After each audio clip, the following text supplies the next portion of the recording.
Alongside the Arab Spring movements that swept Arab countries since early 2011, the Bahraini uprising began on 14 February of the same year and was faced by violence and mass arrests by security forces with the support of GCC military forces. To date, Bahraini citizens suffer from the lack of freedom of expression and the lack of support by an unbiased judicial system. Political and human rights leaders, as well as political activists, continue to suffer from house raids at dawn, mistreatment, torture, interrogation, false accusations, and exaggerated lengthy sentences. Investigation under torture for fake trials, for fake confessions, unfair trials, and imprisonment for long periods of time.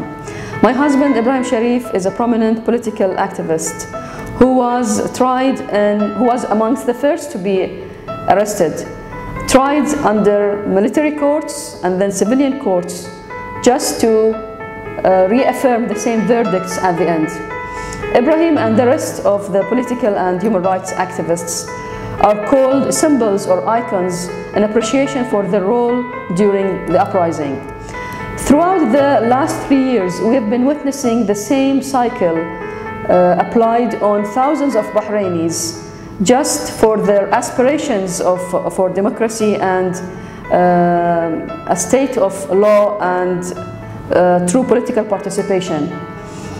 I think what the human rights organization tells in its latest report describes the current situation in Bahrain very accurately. We have two parallel systems. We have a system that is seeking to incriminate opposition and any citizen who is aspiring democracy and advocating his rights. This system is portraying them as criminals and they have to be dealt with another system that is in place through judiciary, through institutions that are created by the regime, such as the Special Investigation Unit and the Office of the Ombudsman and the General Inspectors, only to make sure that injustice prevails. We have an ongoing culture of impunity. We have no accountability of those violators, and in addition to that, those people who were violating the rights of the Bahraini people are in positions and running this network of bureaucratic and ineffective institutions. The current situation is very far from the recommendations that were put forward by the BICI report and by the countries in the Human Rights Council, where they introduced 176 recommendations as a roadmap for Bahrain. According to the Bahraini Constitution, as well as international conventions and treaties, these are prisoners of conscience and not convicts. These are captives behind bars that the regime uses as blackmail to achieve unjust concessions by the opposition upon negotiation. However, the opposition insists on the release of political leaders and prisoners as an unnegotiable condition of any political negotiation and as a sign of goodwill. Whenever you are being detained against your will and you are harassed, dragged from a hospital in front of your colleagues and in front of your friends without any warrant of arrest, and they detain you and they torture you and they sentence you to 3 and 5 years in prison or more, or life in prison, that's what we call being a hostage in the government of Bahrain. I am talking about the medics and the rest of all the prisoners of conscience detainees in Bahrain.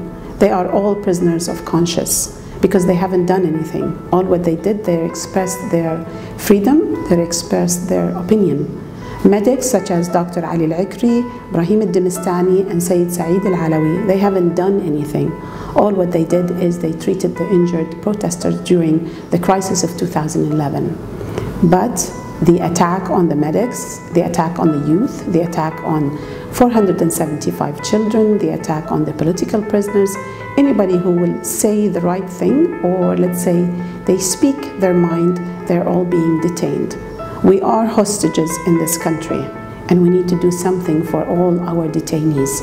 All what they did, they expressed their feelings only, and they end up being in prison instead of the people who have killed and tortured Ali Sagar and Fakhrawi and the rest. They're all free and doing nothing. We have 170 people who have died due to injuries and trauma, dead because of bullets and tear gas canisters.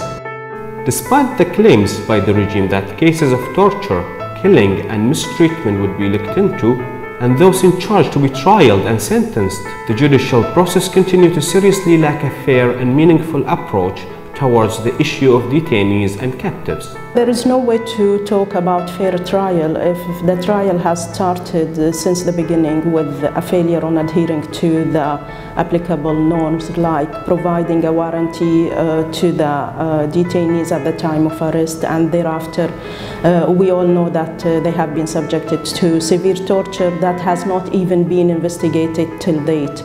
And thereafter they have been tried before military court without adhering to their rights of defense. And then when the cases were transferred to the civilian courts, the civilian courts has also confiscated the detainees' legitimate rights for a fair trial. For example, the trial has been transformed into a trial behind the closed doors and camera, while they were relatively held in public before that decision.